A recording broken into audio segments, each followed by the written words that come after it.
Hi viewers, welcome to our channel. Elon Musk రాజకీయ ఆలోచనలు తన వ్యాపార సామ్రాజ్యం పైన ఎఫెక్ట్ చూపిస్తున్నాయా? ఆల్రెడీ మస్క్ షేర్లన్నీ కూడా పడిపోయాయి అండ్ స్పేస్ ఎక్స్ పరిస్థితి ఏంటో అర్థం కావట్లేదు. మరి ఇదే విధంగా కంటిన్యూ అవుతే ట్రంప్ తో వైరం తన కంప్లీట్ వ్యాపారం పైన దెబ్బతీసే అవకాశం ఏమన్నా కనిపిస్తుందా? ఇప్పుడు ఇదే అంశం మీద డిస్కస్ చేయడానికి ప్రజెంట్ మనతో పాటు సీనియర్ జర్నలిస్ట్ అరవింద్ కొల్లి గారు ఉన్నారు. వారిని అడిగి తెలుసుకునే ప్రయత్నం అయితే చేద్దాం. సార్ నమస్కారం.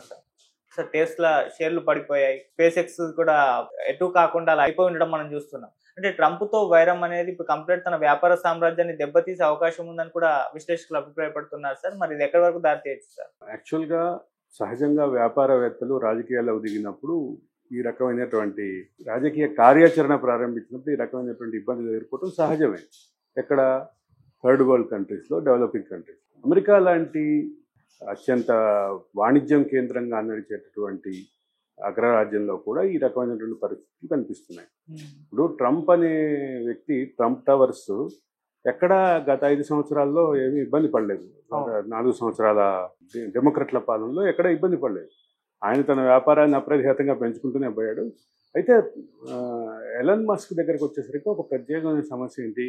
మస్క్ అనేటటువంటి వ్యక్తి, మస్క్ చేసేటటువంటి వ్యాపారం కూడా భావోద్వేగాలతో సంబంధమైనటువంటి వ్యాపారం. ఒకటి అది ట్విట్టర్, ఎక్స్లో అంతా వ్యక్తుల భావాలు, వ్యక్తులకు ఉన్నటువంటి అభిప్రాయాల మధ్య సంఘర్షణ జరుగుతూ ఉంటుంది. అదొక ప్రధాన కారణం. దాంతోపాటు అసలు మొత్తం మార్కెట్ కూడా చాలా ప్రతికూలంగా స్పందించడం, టెస్లా షేర్లు పడిపోవటం, దాంతోపాటు స్పేస్ ఎక్స్ అనేటటువంటి ఒక వినూత్నమైనటువంటి ప్రాజెక్ట్, అంటే అమెరికా ప్రభుత్వం ఒక ఇన్సెంటివ్స్ ఇచ్చి నడపాలనుకున్నటువంటి ప్రాజెక్టు, దాని పరిస్థితి ఏంటి ఇప్పుడు, అది దాని భవిష్యత్తు ఏంటి అర్థం కాని పరిస్థితిలో ఉంది. ఒక పక్క ప్రభుత్వ ఇన్సెంటివ్స్ ఆగిపోయేటటువంటి పరిస్థితి ఉంది. ప్రభుత్వ ఇన్సెంటివ్స్ ఆగిపోవడంతో పాటు దీన్ని ఫెసిలిటేట్ చేసేటటువంటి మెకానిజం కానీ, అదే సందర్భంలో స్పేస్ స్టేషన్, ఇంటర్నేషనల్ స్పేస్ స్టేషన్ని కనెక్ట్ చేసేటటువంటి డ్రాగన్ స్పేస్ షిప్ ఏదైతే ఉందో, ఆ స్పేస్ షిప్ని కూడా డిస్కార్డ్ చేయాలి, దాన్ని ఆపేయాలి అని ఒక పక్క స్పేస్ ఎక్స్, మస్క్ నిర్ణయించడం కూడా కొంచెం మస్క్ యొక్క రాజకీయ పరమైనటువంటి అభిప్రాయాలు, కార్యాచరణ కొంత మస్క్ వ్యాపార సామ్రాజ్యం మీద ప్రతికూల ఫలితాలు ఇచ్చే అవకాశాలను అయితే క్లియర్గా ఇండికేట్ చేస్తుంది. ఆ రకమైన ఇండికేషన్స్ ఉన్నాయి. అయితే ఆచరణకు వచ్చినటువంటి ఈ అంశంలో, ఆచరణలోకి వచ్చేసరికి ఏం జరుగుతుంది అనేది ఒక అంశం, ఒక ప్రధానమైనటువంటి చూడాల్సినటువంటి అంశం. అయితే మరోది అసలు స్పేస్ ఎక్స్ లేకుండా, స్పేస్ ఎక్స్ సడన్గా ఆపేయటం మూలంగా మస్క్కి ఎంత భారీ నష్టం ఎక్కడ వాటిల్తోతుంది మస్క్ కంపెనీకి. దాని ప్రభావం మార్కెట్లో, షేర్ మార్కెట్లో మిగతా కంపెనీల మీద, మస్క్కి సంబంధించిన మిగతా కంపెనీల మీద ఏ రకమైనటువంటి ప్రభావం చూపిస్తున్నాయని కూడా ఆలోచించాలి. అయితే మస్క్ తన అభిప్రాయాన్ని, రాజకీయ అభిప్రాయాల్ని స్పష్టంగా వెల్లడిస్తూనే రాజకీయ కార్యాచరణ ప్రారంభించిన నేపథ్యంలో అసలు ట్రంప్ యొక్క ఎగ్జిస్టెన్స్ని ఆయన క్వశ్చన్ చేసినటువంటి పరిస్థితిలో, ట్రంప్ యొక్క రాజకీయ భవిష్యత్తుని లేకుండా చేస్తాను, ట్రంప్ అంటే ఇప్పుడు తర్వాత ట్రంప్కి ఏమి రాజకీయ భవిష్యత్తు లేదు, రెండు టర్మ్స్ అయిపోయినాయి. కాబట్టి ట్రంప్ యొక్క ఎజెండాని ఇంప్లిమెంట్ చేయకుండా ఆపుతాను, ట్రంప్ కారణంగా అమెరికా ఆర్థిక వ్యవస్థ ఒక సంక్షోభం దిశగా వెళ్తుంది కాబట్టి ఆ సంక్షోభం దిశగా వెళ్ళేటువంటి ఆర్థిక వ్యవస్థని మనం నిలువరించుకోవాలి.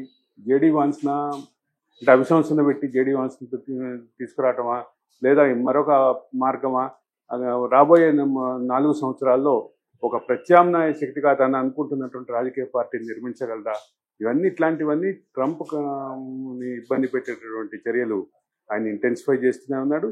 రెండోది, ఇటు పక్కన ఏదైతే మస్క్ నుంచి జరుగుతున్నటువంటి ఈ ప్రయత్నాల్ని ట్రంప్ కూడా నిలువరించే ప్రయత్నం ఆయన చేస్తున్నాడు. ఆ రకమైనటువంటి వ్యాఖ్యానాలు కూడా ట్రంప్ నుంచి వినిపిస్తున్నాయి. కాబట్టి ఈ వాణిజ్య యుద్ధంగా మారుతున్నటువంటి ఒక పక్క రాజకీయ యుద్ధం, రాజకీయ అభిప్రాయాల యుద్ధం, రాజకీయ కార్యాచరణ యుద్ధం, దాంతోపాటు వాణిజ్య యుద్ధం కూడా ఎజెండాలకు వచ్చింది. కాబట్టి దీనికి సంబంధించినటువంటి ఈ సంక్లిష్టత ఎప్పుడు బయటకు వస్తుంది, ఎప్పుడు బయటపడుతుంది అంటే వీళ్ళ ఆచరణ ఏ దిశగా వెళ్తుందని చూడాలి. అయితే ప్రభావం అయితే ప్రతికూల ప్రభావంతో ప్రారంభమైంది. మస్క్ వ్యాపార వాణిజ్య సంస్థలు ఒక ప్రతికూల వాతావరణాన్ని ఎదుర్కోవటంతో మొదలైంది. కాబట్టి భవిష్యత్తు ఏ డైరెక్షన్లో వెళ్తుంది అనేది ఖచ్చితంగా చూడాల్సిన పరిస్థితి ఉంది. సో ఇప్పుడు మరి ఆల్రెడీ పొలిటికల్ ఎంట్రీ ఇస్తున్నట్టుగా ఒక హింట్ అయితే ఇచ్చేసాడు. సో తన అంటే సామ్రాజ్యాన్ని, తన వ్యాపార సామ్రాజ్యాన్ని తన పొలిటికల్ ఎంట్రీ ఇచ్చి ఆ తర్వాత నిలబెట్టుకునే ప్రయత్నం ఖచ్చితంగా చేసే అవకాశం అంటే ఇప్పుడు అంతర్జాతీయంగా ట్రంప్ మీద ఉన్నటువంటి ఫోకస్ ఏంటి? టెస్లా ఒకటే కాదు. టెస్లా అనేది రకరకాల ఒడిదుడుకులు ఎదుర్కొంటోంది. టెస్లాకి చైనాకు సంబంధించిన BYD కంపెనీ, భారతదేశంలో కూడా చాలా షోరూమ్స్ అయి స్టార్ట్ చేసింది BYD. విస్తృతంగా మార్కెట్ని క్యాప్చర్ చేసేటటువంటి ప్రయత్నంలో ఉంది. BYD ఒక పోటీ ఇస్తోంది కాబట్టి టెస్లాకు సంబంధించిన వాణిజ్య యుద్ధం నడుస్తోంది. అదే సందర్భంలో టెస్లా షేర్లు పడిపోవటం అనేది కూడా ఒక గణనీయమైనటువంటి దెబ్బగానే చూడాలి. రెండోది, అసలు ఈ టెస్లాతో సంబంధం అనేది మిగతా విషయాలు. మన స్పేస్ ఎక్స్ ఉంది.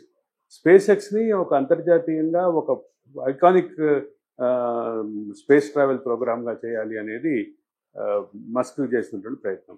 దాంతోపాటు ఆ స్పేస్ సంబంధించిన రాకెట్లు కానీ, వాహనాలు కానీ, స్పేస్ షిప్లు కానీ లాంచింగ్ కోసం మస్క్ ఏర్పాటు చేసుకున్నటువంటి మెక్సికో పరిసర ప్రాంతాల్లో ఏర్పాటు చేసుకున్నటువంటి ఒక స్పేస్ అంటే స్పేస్ షిప్ల ప్రయోగించేటటువంటి స్టేషన్ ఏదైతే ఉందో అది కూడా దానికి సంబంధించినటువంటి అంశంలో కూడా చాలా క్లియర్గా అంటే ఆ వ్యాపారాన్ని కొనసాగించడం క్లియర్. అయితే అమెరికా ప్రభుత్వంతో కొనసాగించడం అనే దాని మీద ఆయన ప్రశ్న లేవనెత్తినటువంటి నేపథ్యంలో దానికి సంబంధించిన ఎగ్జిస్టెన్స్ సమస్యలు వస్తాయి. దాంతోపాటు ఆయన అంతర్జాతీయంగా కొన్ని దేశాల్లో